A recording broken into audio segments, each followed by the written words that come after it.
You're listening to an Airwave Media Podcast. Grit is in you. It's in your passion, your perseverance. It's in every challenge you face and overcome. Grit is in you. It's never in Rockin' Protein. Never settle. Where's that presentation you need for your boss? Slack? Email? Drive? Lost, like your sanity, after wasting hours searching 76 tabs. Your work tools shouldn't take so much work. Dropbox Dash finds what you need fast across all your work apps, so you can focus on what matters. Spend less time searching, more time creating. Learn more at dropbox.com/dash. Before we begin, I wanted to briefly mention a great product I've been using. Sudio, a superior audio technology company that has offered to sponsor this episode, makes some truly awesome headphones and earbuds. I recently received some on-ear headphones from them, and they're the best Bluetooth headphones I've ever owned. Great for listening to podcasts or music. Check out the products at sudio.com or on their Instagram, and listeners of the show can get 15% off when you enter the discount code HistoricalBlindness. No spaces.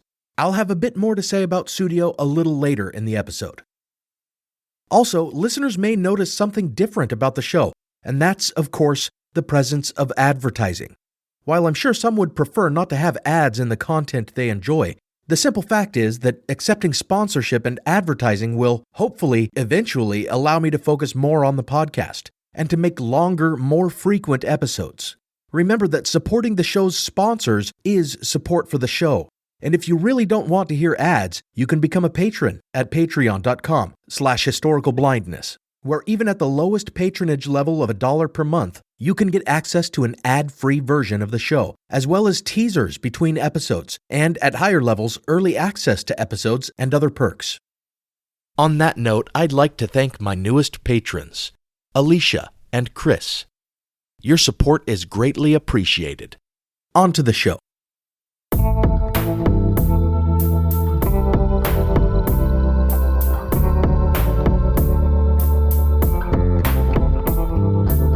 Welcome to Historical Blindness, the Odd Past podcast. I'll be your preacher today for a brief but convoluted sermon on the mysteries of the New Testament. This blind spot episode will indeed be a companion piece of sorts with the last episode on the Man in the Iron Mask. For again, we will be examining a historically unidentified person, someone whose identity has been much debated, with assorted likely suspects having been put forward by scholars. But additionally, it will serve as a clarification of sorts to a statement I made more than once in my series on Rennes-le-Château. In those episodes, I suggested that Mary Magdalene was considered a quote-unquote beloved disciple. In truth, there is a figure who only appears in the Gospel of John who is known by that moniker and is described in every appearance as, quote, the disciple whom Jesus loved, end quote, but is never overtly identified by name. The notion that Mary Magdalene was the beloved disciple is a common and an intriguing one, but it is by no means widely accepted. For one thing, a key passage in the Gospel of John featuring the beloved disciple appears to indicate that they are two different people. Mary Magdalene sees the stone has been rolled away from Christ's tomb and goes to tell Simon Peter and the beloved disciple, who then race to the tomb and enter. But those in the Magdalene camp feel the text itself cannot be relied on, pointing out there appears to have been a campaign to besmirch the reputation of the Magdalene, portraying her as a prostitute, when there is no evidence for this present in the Gospels. They suggest that her name may have been redacted, calling her instead the disciple whom Jesus loved, so as not to admit Jesus' relationship with her. You may recall this theory in Dan Brown's The Da Vinci Code, which makes much of the fact that apocryphal texts, such as the Gospel of Mary, mention how much Jesus loved her. Now, some believe this text actually refers to his mother Mary, but there are further mentions in the Gnostic texts of the Nag Hammadi, for example the Gospel of Philip, that indicate Christ's love for Mary Magdalene more specifically, and how he loved her more than the other disciples and would, quote, kiss her often on her mouth, end quote. But contrary to what Brown claims in his novel, these texts are not the oldest known sources of information on the subject.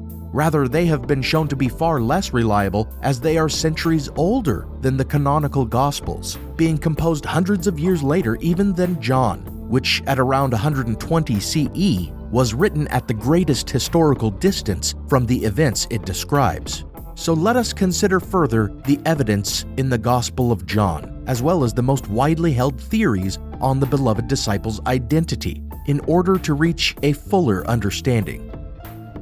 Thank you for joining me for this blind spot, the beloved disciple and the authorship of John.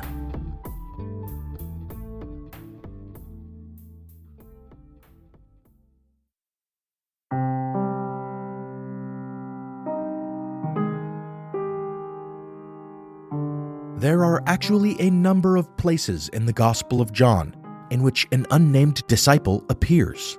Although not explicitly identified as the disciple whom Jesus loved, many still take these as further appearances of the beloved disciple. The first is in chapter 1, verse 35, which mentions two disciples of John the Baptist who become the disciples of Jesus. If this is indeed the first mention of the beloved disciple, then it makes him or her one of the first to follow Jesus. Then much later in the book, chapter 18, verse 15, after Jesus is arrested, the narrator relates that Simon Peter and quote-unquote another disciple followed. This other unnamed disciple knows the high priest and gains admittance to his court, and afterwards is able to get Simon Peter in as well. Speculation that this also is the beloved disciple, mainly because of this conspicuous anonymity, has led to much theorizing regarding his or her identity and connection to the high priest. Those on Team Magdalene might suggest, rather than a poor prostitute, she was actually a woman of wealth, for as it indicates in Luke 8, she appeared to be funding Christ's ministry with her own money. Therefore, as a woman of means, perhaps highborn, the high priest may have recognized her. Others have taken this passage to suggest that the beloved disciple was himself a priest, but more on that later.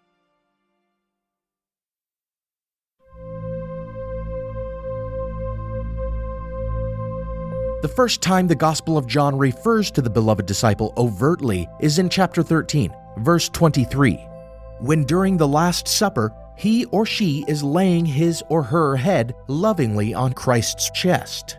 Clearly, this sounds affectionate, almost approaching intimacy, so many have looked at it as further proof for Mary Magdalene's candidacy, while others have even suggested that there is some homoeroticism present in Christ's relationship with this disciple. Without endorsing either theory, for the sake of clarity and brevity, I will be using the male pronouns when referring to the unknown disciple from here on, as most scholarship and theories hold the character to be a man. In this scene, at the Last Supper, we again find Simon Peter present. Jesus has announced that one of his followers will betray him, and Simon Peter, seemingly in deference to the intimacy of the beloved disciple's position with Jesus, suggests with a beckoning motion that he ask Christ who this betrayer will be, whereupon Jesus identifies Judas Iscariot. After this encounter and Simon Peter's following Jesus to the court of the high priest, where a disciple who may be the same man manages to gain them entrance, we find the beloved disciple present at the crucifixion in chapter 19, verse 26, when Jesus commends his mother into the beloved disciple's care. And finally, after the problematic detail of the Magdalene seeing the tomb had been opened and fetching the beloved disciple, indicating they were different people, we have the moment when this disciple, whom Jesus loved, in the company of Simon Peter yet again, runs to the tomb. The beloved disciple outruns Peter, arriving first to see the discarded linens, but does not enter, leaving Simon Peter to investigate further. Now there is one final mention of the beloved disciple, and it is a doozy. In the final chapter of the book, as we have received it, a further encounter with Christ is described, out on Peter's boat fishing, the beloved disciple sees and recognizes Christ on shore. In this scene, on shore, Christ tasks Simon Peter with caring for his flock, essentially raising him up as the chief disciple. Peter asks about the beloved disciple, and Jesus asks what it would matter to him if he had the beloved disciple live until the second coming. This causes the disciples to suspect that Jesus has granted the beloved disciple immortality. But the narrator of the gospel dispels this notion, indicating that it had been more of a rhetorical question. Then, in the very next verse, he identifies himself, saying it is this beloved disciple who testifies to these things, essentially saying, "That's me, I'm the disciple whom Jesus loved." So the question of the identity of the beloved disciple has long been tied up with questions of the authorship of the Gospel of John.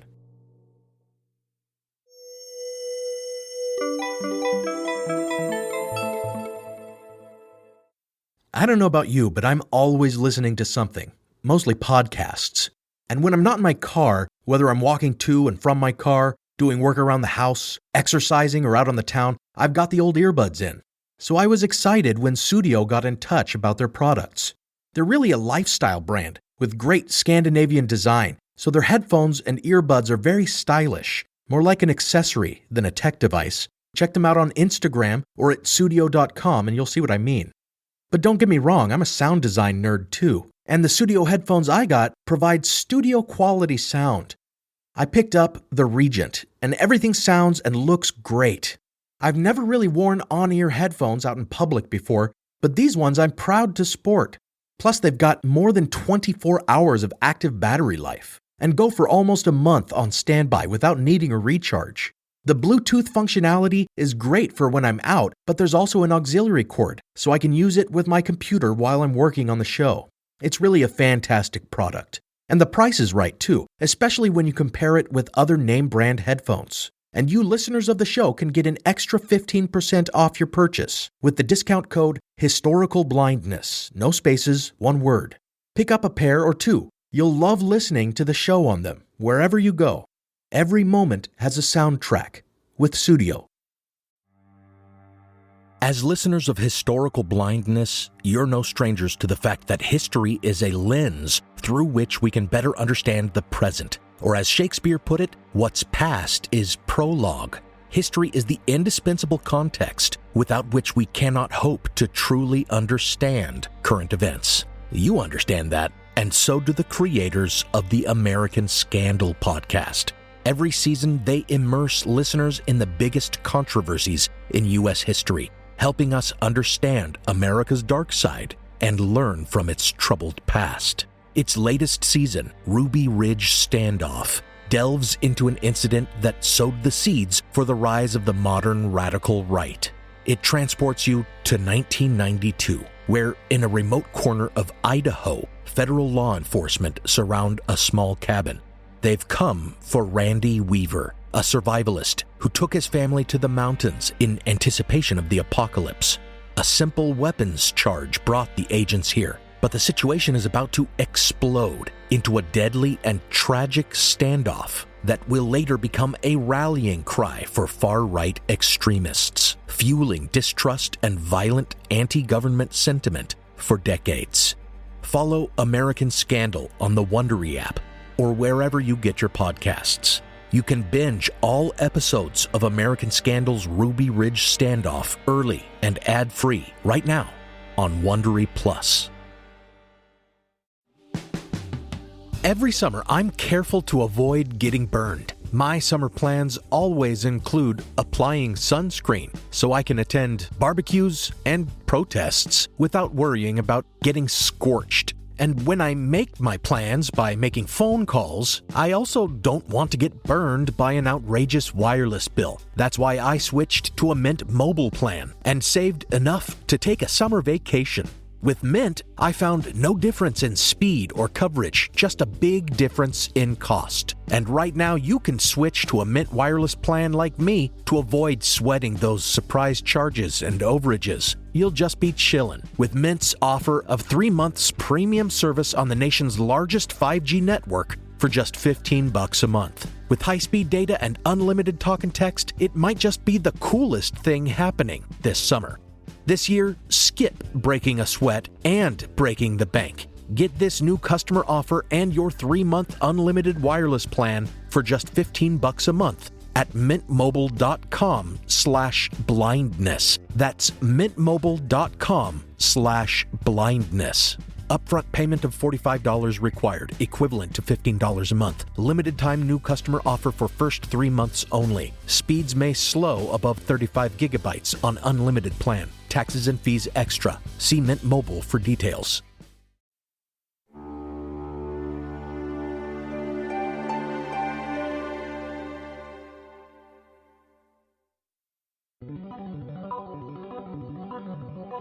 Although the Gospels don't name their authors, they received their names through tradition, as their original audiences were familiar with their origin. Therefore, it has always been assumed that John's Gospel was written by someone named John. The traditional view is that the author of the Gospel of John is John the Apostle, sometimes referred to with his brother as a son of Zebedee. In truth, however, the name translated first into Greek and eventually into English as John was an extremely common Palestinian name, such that the authorship of this gospel is a matter of debate. And it has been pointed out that the sons of Zebedee were present in the boat on the Sea of Tiberias in chapter 21 and appear to be separate people from the unnamed beloved disciple, whose anonymity had been so carefully cultivated throughout the book. This would therefore rule out John the Apostle. And there is no shortage of Johns to choose from. There is John Mark, but he is usually credited with writing the Gospel of Mark. There is John the Baptist, but he is referred to explicitly by the narrator rather than coyly, as the beloved disciple always is. Other candidates include John of Patmos and the more obscure John the Presbyter, all of whom vie for credit not only for the composition of this Gospel, but also the epistles of John and the book of Revelation, the so-called Johannine works. Then there is the notion, as previously stated, that this John was some unknown priest, for if he is the same unnamed disciple who entered the high priest's court, he appears to have had connections, and this background would jibe well with the literary quality of the gospel, which does not seem to have been composed by an uneducated common man.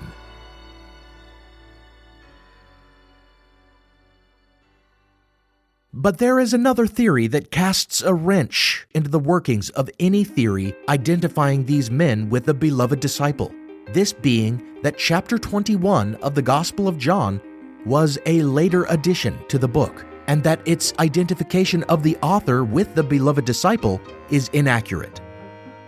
Many scholars point to the end of the previous chapter as evidence that this was the true original end of the book, for it concludes with a literary embellishment indicating that Jesus had performed many other works that the book had not mentioned, a flourish that is repeated again at the end of the next chapter, which it is argued was appended to clarify certain doctrinal points, such as that Peter was the true head of the church, or perhaps that the beloved disciple certainly wasn't a woman with whom Jesus was romantically involved.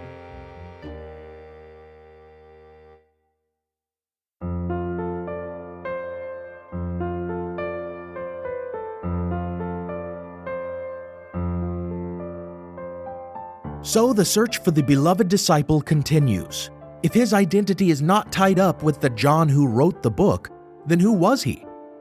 There have been manifold further theories. It has been pointed out that we have names for all 12 apostles, and even from the book of Acts, for disciples who were recommended to replace Judas, Joseph Barsabbas and Matthias, because they had followed Jesus from the beginning. Indeed, beyond the 12, there were at least 72 other followers during Jesus' lifetime who might have been referred to as disciples, according to Luke 10:1. There was Nicodemus, who had asked Pilate for Christ's body, and Joseph of Arimathea, who had donated his own tomb for his burial.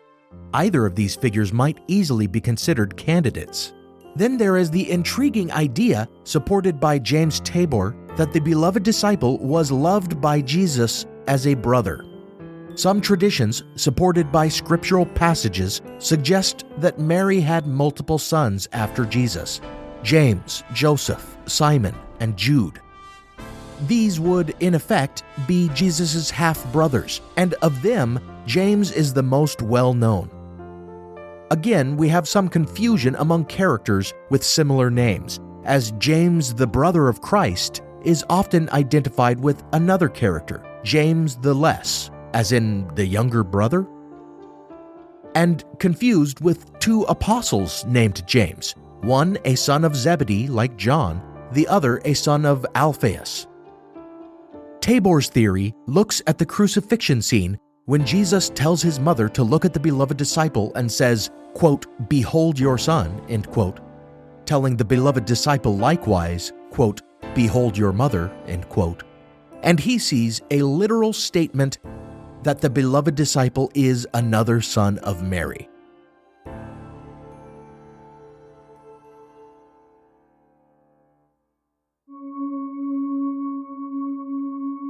Another candidate with a strong case is a follower of Christ not traditionally considered a disciple, Lazarus. Scholars in the 20th century have developed his candidacy quite convincingly. Floyd Filson, in a 1949 paper for the Journal of Biblical Literature, outlines his theory with powerful clarity. Earlier in the Gospel of John, the narrator makes it abundantly clear that Jesus loved Lazarus, including no less than 3 indications of his love for him. This adds weight and pathos to Jesus' grief and the subsequent miracle he performs.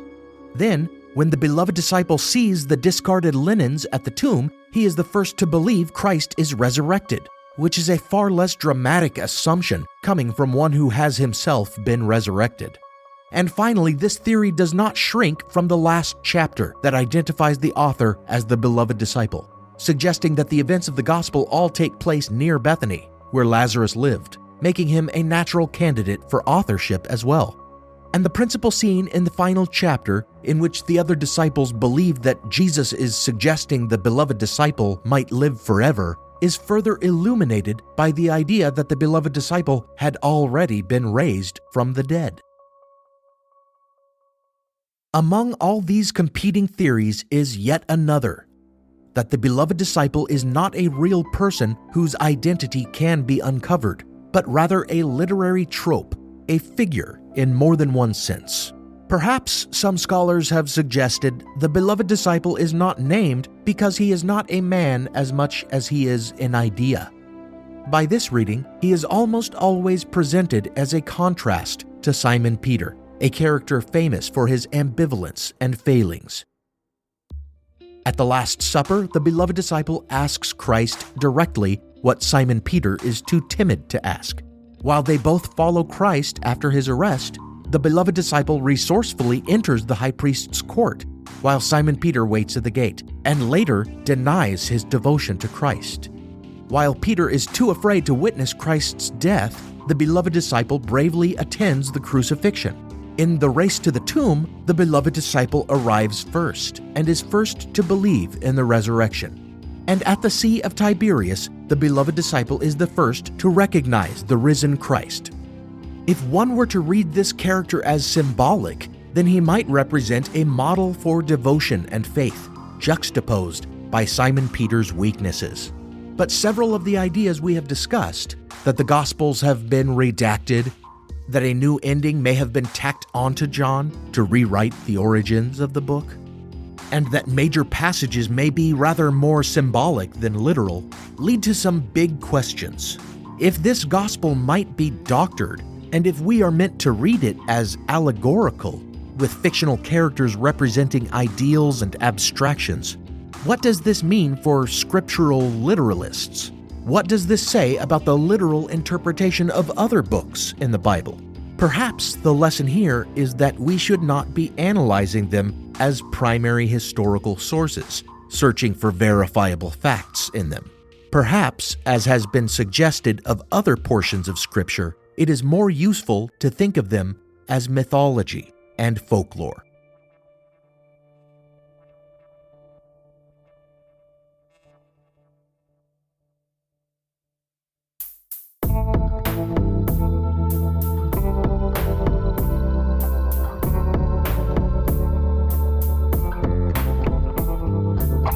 Thank you for listening to Historical Blindness, the Odd Past podcast. I'm the host, Nathaniel Lloyd.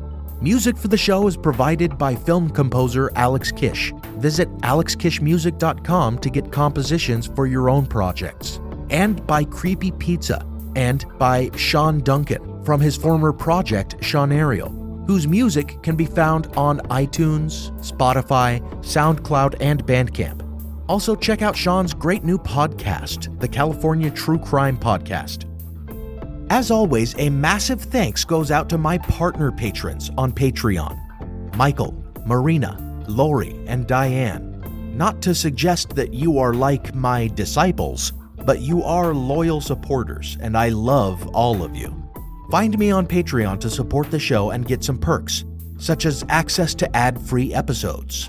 Also, visit the website to browse the show's merch on Redbubble. Check out the episode reading list and click through to Amazon to buy my novel about the intersection of anti-Masonry and the beginning of Mormonism in early 19th century New York. If you buy and read the novel, give me a review on Amazon. And if you're able to, rate and review the show on whatever app you use, especially if you're on Apple Podcasts, as that can really help the discovery of the show. Until next time, remember, before you go taking a text too literally, read between the lines.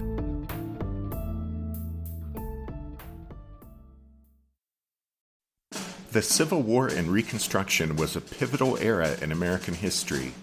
When a war was fought to save the Union and to free the slaves. And when the work to rebuild the nation after that war was over turned into a struggle to guarantee liberty and justice for all Americans. I'm Tracy. And I'm Rich. And we want to invite you to join us as we take an in-depth look at this pivotal era in American history. Look for the Civil War and Reconstruction wherever you find your podcasts. Have you ever gazed in wonder at the Great Pyramid? Have you marveled at the golden face of Tutankhamun? Or admired the delicate features of Queen Nefertiti? If you have, you'll probably like the History of Egypt podcast. Every week, we explore tales of this ancient culture. The History of Egypt is available wherever you get your podcasting fix. Come, let me introduce you to the world of ancient Egypt.